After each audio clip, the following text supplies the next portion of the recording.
Well, I'm here today. My name is Jan Herkey. I'm the Director of Parks and Recreation in the City of Urbandale. Here today with us is Virginia G. And Virginia, I always view you as the historian of Urbandale. So can you introduce yourself and share a little bit about yourself? Okay, Jan. And I would start with my family came to the Des Moines area when my husband was with the Iowa State University Extension Service. And like many people, we decided, well, where do we want to live? And so we looked around, we thought, well, Urbandale seems like a place that we would feel comfortable with. And in fact, we even found a house across from Jensen School, there on the east part of Urbandale, for our family. And so we felt very comfortable in coming to Urbandale. That was back in 1965. And so I am a historian, but I am a newcomer, old-timer to Urbandale. And I got acquainted with the community in the typical way that parents do. The PTA, 4-H club, Campfire Girl, Cub Scout, all that kind of thing. Learned more about my community. And then eventually I had an opportunity to work with the school system at the school administration office when we were starting out the adult education program. And then we also sent a newsletter out to the public at the time, long before, of course, computer things. And then eventually I had an opportunity to come and work at the Urbandale Library. And at that time, I became acquainted with a longtime cataloger, Hazel Demerjean, who was well known because of her genealogy and history, and Mae Nelson, who was a lady that was a volunteer, and she also was very interested in history. And in fact, she even wrote a book, and again, she was a newcomer to Urbandale in that she came in the 50s and the 60s, and then I think she published it. And this particular book, which has everything that I learned originally, listening and learning in Urbandale, is at the library. A person can check it out. So there is no particular bound, hardback volume city of Urbandale. It just is the acquiring of information. And so Hazel and May were charter members of the newly formed Urbandale Historical Society. So is that how you got involved? And that's how I got involved, because of working with those two ladies and the Historical Society. They originally met at Olmsted School in a little room, but then they had an opportunity to buy what we now know as the Olmsted Urban House. And I really got involved then, and one of our goals is to preserve the Urbandale history. And one of May's jobs had been in collecting information from old-timers and putting it in this book. Also, she cut out the clippings from the newspaper back in the days when Les Hamilton had the Urbandale News, which again, there are bound copies in the Urbandale Library. So that's the book you have right there where it captures some of the earlier history of Urbandale. It was what she had done. The only problem with it is not cataloged or indexed in any particular way. So you just start in and you just read, and it may go from paragraph to paragraph to paragraph. So it's fun to read, but this is kind of one of my sources. And so when I became involved with the Historical Society, I was also interested in the idea of collecting materials and writing. And so for about 30 years then, I have been involved with the Historic Society, and one of the things that I've been particularly interested in doing was writing materials. And so both with the newsletter and then most recently with the Urbandale Living magazine, of searching out information and writing it on various topics for the public to learn about history. So yes, the book is available for people to go and check out, and I would advise it. Speaking of Lion Park, one of the biggest events that happens there each year is the 4th of July. So maybe you can share with me, I know it's been a huge event for many years. Maybe you can share me a little history about that. And again, I have to just go by the little bit I'm able to glean from either May's mention in her thing or a little bit in the Urbandale news clippings. And then we have someone, well, we say Jenny, Virginia Campbell, that her father, Muggs Olmsted, who was, a relative down from the Olmsted family, that back in the 60s, they just decided, well, let's just do something for the 4th of July. And so Muggs worked it out that they could have a street dance in that they brought out the jukebox from the business there, and then they fixed it so the music would just play and they didn't have to put the monies in.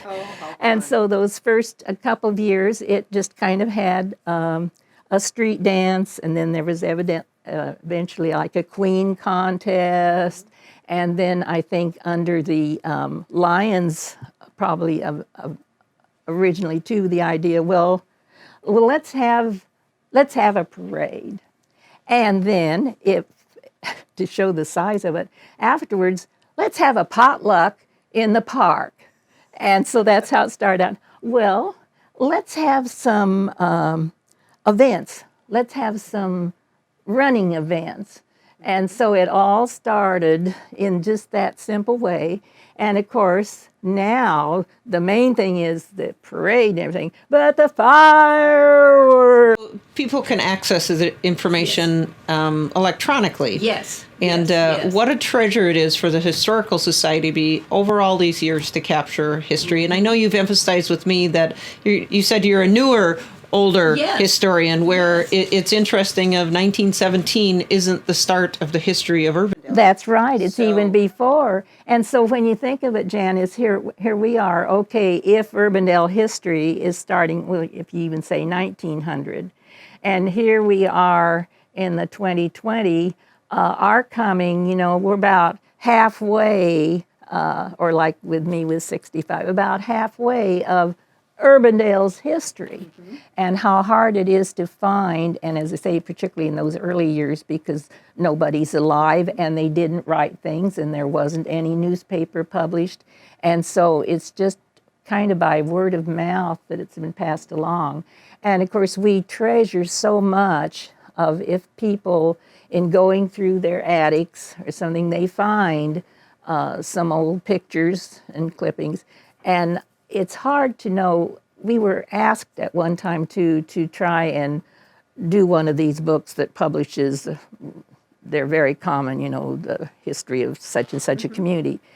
And I said, well, the problem is we don't have any pictures. We scrounged to find 12 pictures for a gentleman that wanted to do a calendar for us once.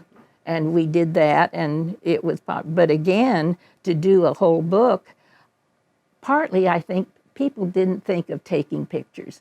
The thing was that you maybe had a Sunday afternoon, and you had your Brownie camera, and you went out and you stood in the yard, and you took a picture of the family. And that was it. People didn't take pictures that say, well, don't you have pictures of the way Douglas and the businesses along there? No, I don't have those pictures. So if people have come across pictures or news clippings or anything, if they're not sure if it's of value or not, they should contact the historian. Definitely. And the thing is, and always on that, we don't ask to keep them, because with modern times, we can just make a copy of it and then give it right back to them. So it's greatly appreciated because again, this picture of the McDivitt Church was donated by, it was a member of the Olmsted family. This picture of the school was donated by somebody. We didn't have anybody that had gone out and taken those pictures. And as of now, too, the way the current newspaper covers things is not in the same vein. They may come and take pictures afterwards of the kids in the library or something, but they don't give pictures in advance that help us publicize the activity.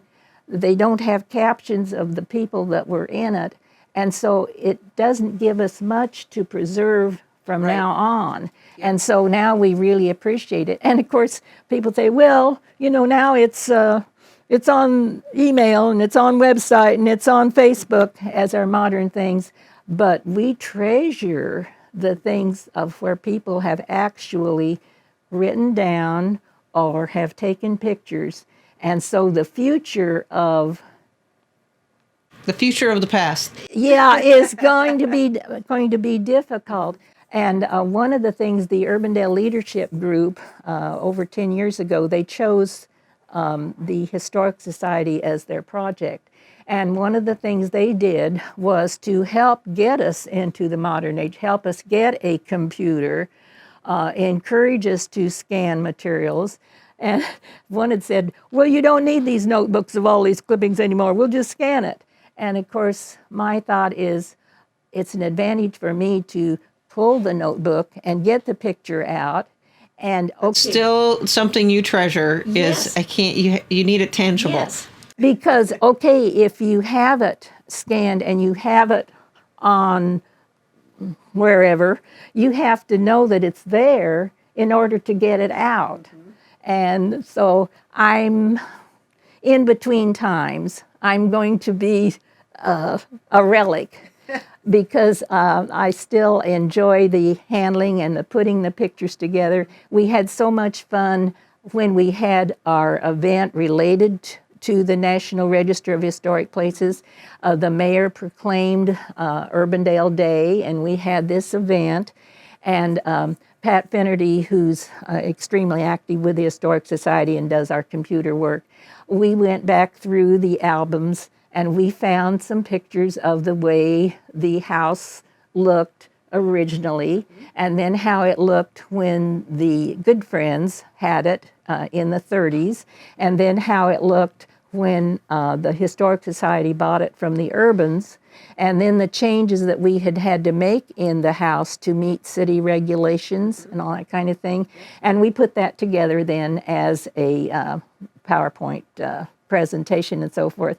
But just to look back and actually have something where with these modern times, everything it's put on the Facebook or something, and it's gone. It's out there. Well, you have certainly been a gift to Urbandale of being able to capture the history and capture these memories. And we can only hope that somebody has your passion and dedication moving forward to do that. But you're still my resource that I'm going to be calling to do that. So who knows, 20 years from now, when somebody's watching this interview and might be saying, who's Jan Herke or who's Virginia G., hopefully they'll have some aspect of being able to find more history on Urbandale. And hopefully they will still have an interest that, of course, the Olmsted Urban House will be there from now on.